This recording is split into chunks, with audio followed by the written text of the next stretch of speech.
अब हम देखेंगे समांतर श्रेणी में सार्व अंतर ज्ञात करने की विधि। समांतर श्रेणी में सार्व अंतर मतलब common difference. Method to find common difference of an AP. AP मतलब अर्थमेटिक प्रोग्रेशन। ठीक है, जैसे मान लीजिए कोई श्रेणी है A1, A2, A3, A4, A5, इस तरह से कोई श्रेणी है। तो इसमें सार्व अंतर कैसे निकालते हैं? अगले में से पहला वाला घटा देते हैं। दो को ले रहे हैं तो उसे आगे में से पीछे वाला घटा दिए। A2 में से A1 घटा दिए, या इनके बीच ले रहे हैं तो A3 में से A2 घटा, अगले में से पिछला वाला घटाते हैं। यही करते हैं, तो यही विधि है। तो इस विधि से हम निकालें तो ये देखिए यहां पर 3, ऋण 2, ऋण 7, ऋण 12, इस तरह से एक श्रेणी दी गई है। इसका हमें क्या निकालना है? सार्व अंतर निकालना है। तो सार्व अंतर निकालने के लिए हम क्या करेंगे? इन दोनों को ले लें तो इन दोनों में से किस में किसे क्या घटाएंगे? ऋण 2 में से क्या घटाएंगे? 3 को घटाएंगे। यह नहीं घटाएंगे, इसमें से इसको घटाना है। ये है ऋण 2 और ये है 3, तो इसमें से इसको घटा दिए। तो अब देखिए ऋण 2 और ऋण 3, तो ऋण 2 और ऋण 3, याद करिए कि जब दोनों ऋण रहते हैं तो अगर गुणा या भाग करना होता है तो दोनों धन हो जाते हैं, लेकिन अगर दोनों ऋण हैं, दोनों को जोड़ना है तो चिन्ह किसका रहेगा? ऋण का ही रहेगा। किसका रहेगा? ऋण। 2 रुपया उसके पास उधार था, 3 रुपया उधार और ले लिया, टोटल उधार कितना हो गया? 5 रुपया। 2 रुपया ऑलरेडी ऋण था, उधार लिया था, और 3 रुपया और उधार ले लिया, तो टोटल कितने हो गए? ऋण 5। ठीक है, चलिए दूसरा देख लें। इसके बीच निकालने, कम से कम 2-4 निकालेंगे तब ना पता चलेगा। सबका अंतर समान आएगा तो हमारा पता चल जाएगा।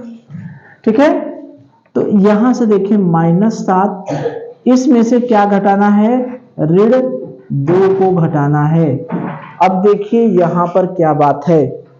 अब यहां पर क्या चक्कर है कि ऋण 7 है, ऋण 2, अगर ब्रैकेट के पहले ऋण है तो वो ऋण का क्या होता है? गुणा।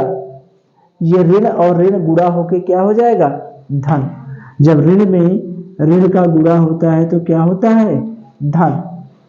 हम लोग पढ़े हैं, एक बार फिर से बता दें कि देखिए जब जोड़ने की बात करेंगे तो ऋण में ऋण जोड़ेंगे तो क्या आएगा? ऋण। ठीक है, लेकिन अगर गुणा करने की बात आएगी तो ऋण में ऋण का गुणा करेंगे तो क्या आएगा? धन। भाग देने की बात आएगी तो ऋण में ऋण का भाग देंगे तो क्या आएगा? धन। ठीक है, अगर धन में ऋण का गुणा करेंगे तो ऋण का गुणा करेंगे तो क्या होगा? ऋण। ऋण में धन से भाग देंगे तो क्या होगा? ऋण। लेकिन जोड़ने या घटाने में अगर ऋण में ऋण जोड़ रहे हैं तो चिन्ह किसका होगा? ऋण का। इसको तो हमको नहीं पढ़ना है, हमको गुणा वाला तो पढ़ना नहीं, हमको जोड़ घटाना वाला पढ़ना है। तो गुणा वाले में समान रहते हैं तो चिन्ह हो जाता है धन, समान रहते हैं गुणा या भाग में तो धन हो जाता है, विपरीत रहते हैं तो ऋण हो जाता है। लेकिन जोड़ने में ऋण है, अगर धन है, धन में धन जोड़ेंगे तो धन होगा, और ऋण में ऋण जोड़ेंगे तो ऋण होगा। ठीक है, ये ध्यान रखिएगा। तो यहां पर ऋण 7 है और ऋण यहां पर क्या है? ब्रैकेट से पहले कुछ नहीं है, इसका मतलब गुणा का निशान है, तो ये दोनों क्या मिलके क्या हो गए? धन। तो ऋण 7 और ऋण 2, अधिक कम से कम का घटा दिया आया 5, और चिन्ह किसका आ गया? ऋण। एक ठो और कर ले, चलिए यहां पर निकाल ले। ऋण 12 और ऋण 7, फिर वही बात, ऋण 12 और ऋण गुणा होके क्या हो गया? धन। तो 12 में से 7 गया 5, और चिन्ह किसका लगेगा? अधिक का। तो सार्व अंतर क्या हो गया? सार्व अंतर का मतलब क्या हो गया, अगले में से पिछला वाला घटा के क्या आया उसका मान, -5। यही ना होता है कि सार्वंतर जो होता है वो क्या होता है, समान होता है। किन्हीं दो क्रमागत पदों के बीच का अंतर निकालेंगे वो क्या होगा, समान होगा। इसके बीच का अंतर निकालेंगे वो भी समान होगा। इसके बीच का अंतर निकालेंगे ये भी समान है। इसके बीच का अंतर निकालेंगे ये भी समान है। तो क्या आ गया, -5। तो कोई एक श्रेणी दे दी गई है, उसमें अगर आपसे कहा जाए कि सार्व अंतर निकालिए तो निकाल लेंगे। क्या करना, अगला में से पिछला घटाए, यही बस छोड़ देते। यही एक क्या करते हैं, ऐसा नहीं करते हैं तब बहुत सही होता। बात समझ में आ रही है। किसी दो को पकड़िए, अगले में से पिछला घटा दीजिए, आपका उत्तर आ गया। ये नहीं है कि हम ये नहीं करते तो गलत हो जाता, केवल यही करते तब पर भी हमारा सही हो जाता। ठीक है, क्योंकि समांतर श्रेणी में तो है ये है, सर्वांतर निकालना है, अगले में से पिछला घटा दिए। एक और किया जाए, चलिए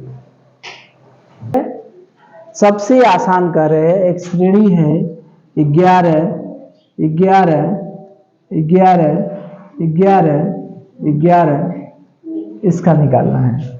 बताइए डी का मान या सार्व अंतर क्या होगा। एकदम आसान, क्या होगा, किन्हीं दो को पकड़ लीजिए, घटा दीजिए, क्या होगा, इसमें से इसको इसी को पकड़ ले तो अगले में से पिछला घटाएंगे।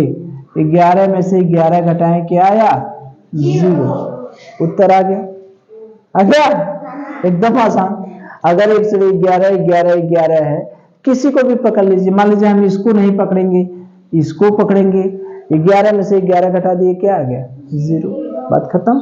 ठीक है, एक को बटा वाला कर लिया जाए। चलिए चलिए, ठीक है। तो देखिए ये श्रेणी है, ये समांतर श्रेणी है, समांतर श्रेणी है, अर्थमेटिक प्रोग्रेशन समांतर श्रेणी, या इसको हिंदी में कहेंगे समांतर श्रेणी। ये समांतर श्रेणी है, इसमें आपको क्या निकालना है, सार्व अंतर निकालना है। तो किन्हीं दो पदों का अंतर निकाल लेंगे। 1 2 3 4 पद दिया है, तो किन्हीं दो पदों का, किसी में इन दोनों को लेंगे तो इसमें से इसको घटा देंगे, इन दोनों को लेंगे तो इसमें से इसको घटा देंगे, इन दोनों को लेंगे तो इसको इसमें। किसको किसको ले बताइए, किसी को भी ले ले। 5 9 13 17, किन दोनों को लो, क्रमागत लेना है। अगर इसको लेंगे तो इसके आगे वाला लेंगे, इसको लेंगे तो इसको पीछे वाला लेंगे, दो ठो क्रमागत लेना है। बताइए किनको किनको ले, 5 वाले 9 वालों को, या 9 13 को, या 13 17, किसको किसको ले बताइए जल्दी से। 5 और 9, चलिए तो 5 और 9 को लेना है, तो हम क्या करेंगे, 9 सही 1/2 में से किसको घटाएंगे, 5 सही 1/2 को। अब देखिए ये भिन्नों का घटाना है, तो भिन्नों का घटाना है, तो भिन्नों का घटाना हम लोग पढ़े हैं कि अगर कोई भिन्न है, इसको कहते हैं मिश्र भिन्न। नवोदय विद्यालय में भी हम लोग पढ़े हैं, अपना जो भिन्न वाला पाठ है उसमें भी पढ़े हैं। इसको कहते हैं मिश्र भिन्न। एक बार हम फिर से रिवाइज कर दे रहे हैं, इसको कहते हैं मिश्र भिन्न। मिश्र भिन्न जिसको सही बटा कहा जाता है। क्या कहा जाता है, सही बटा। इसको कहेंगे 5 सही 1/2, इसको कहते हैं सही बटा, मिश्र भिन्न। जैसे देखते हैं कोई डार रहता है, कोई कौची निकली रहती है, डार है उसमें से बांस, उसमें जो कई नहीं निकला रहा उसको छांट के सीधा कर देते हैं ना, तो इसे ये जो बाहर निकला है ये क्या है, ये कौची ही है, इसको छांट के क्या करेंगे, हाँ बाहर निकाल देंगे। तो मिश्र भिन्न कहीं भी दिखाई दे, कहीं भी ये सही बटा दिखाई देता है, उसको तुरंत उचित भिन्न में बदलते हैं। किसमें बदलते हैं, उचित भिन्न में। कहीं भी इस तरह का सही बटा दिखाई दे, उसको तुरंत उचित भिन्न में बदलते हैं। अब कुछ लोग तो जान रहे हैं और कुछ लोग नहीं जाना है कि उचित भिन्न कैसे बदलेंगे। तो इसका इसमें गुणा होता है, हर का गुणा इसमें करते हैं, 2 बचे क्या होता है 10, उसमें क्या जोड़ देंगे 1, अंश जोड़ देंगे, हर का सही बटा में गुणा करके अंश क्या करेंगे जोड़ देंगे। तो क्या हुआ 2 गुणे 5 धन 1 बटे 2, 2 बचे 10, एक क्या हुआ 11 बटे 2। यही है अपनी उचित भिन्न। बात समझ में आई? कहीं भी सही बटा दिखाई दे, मिश्र भिन्न दिखाई दे तो उसको तुरंत उचित भिन्न में बदल देते हैं। उचित भिन्न में कैसे बदलते हैं? अंश का गुणा सही बटा में करेंगे, 2 बचे 10 और उसमें अंश वाला जोड़ देंगे, हर का सही बटा में गुणा करेंगे और अंश वाला जोड़ देंगे, 2 बचे 10 और इसको जोड़ देंगे 1, 11 बटे 2। इसी तरह से इसको किया जाए, 9 का गुणा किसमें करेंगे 2 में, 9 दूनी 18 और 1 19, 19 बटा 2 ऋण 2 बचे 10, 1 11 बटा 2। अब ये हमने कैसे लिखा ये तो समझ में आ गया। मिश्र भिन्न को उचित भिन्न में बदलने के लिए इसका इसमें गुणा करके अंश वाला जोड़ देते, 9 दूनी 18 1 19 बटे 2 बचे 10 1 11 बटे 2। अब घटाने का तरीका, अगर हर समान है तो लसा लेने की जरूरत नहीं होती है, सीधे सीधे घटा देते हैं।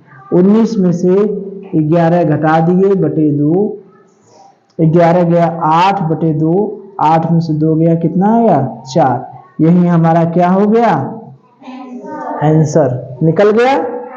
तो यही है कि अगर इस तरह से भी श्रेणी रहे, 5 सही 1 बटे 2, 9 सही 1 बटे 2, 13 सही 1 बटे 2, 17 सही 1 बटे 2, इस तरह से अगर कोई श्रेणी रहे उसका सार व अंतर निकालना है तो किन्हीं 2 को पकड़ लीजिए, अधिक आगे वाले में से पीछे वाले को घटा दीजिए।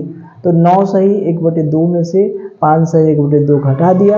अब इस मिश्र भिन्न कहीं भी दिखाई दे उसको पहले उचित भिन्न में बदल देते हैं। उचित भिन्न का मतलब कि अंश बटे हर में, ठीक है।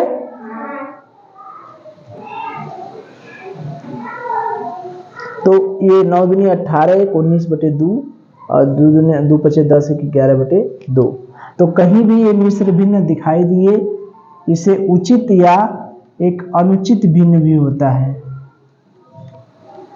उचित भिन्न में क्या होता है कि अंश कम रहता है, हर ज्यादा रहता है, और ये अनुचित भिन्न में अंश कम रहता है, ज्यादा रहता है, हर कम रहता है, ठीक है। तो इसको तुरंत हम चेंज कर देते हैं। तो ये 19 बटे 2 माइनस 11 बटे 2 यानी 19 माइनस 11 बटे 2 कितना हुआ 8 बटे 2 यानी कितना आ गया 4। तो इस तरह से अगर कोई श्रेणी दी रहेगी तो हम सार व अंतर निकाल लेंगे, चाहे कुछ भी दिया रहे निकाल लेंगे, ठीक है। चलिए।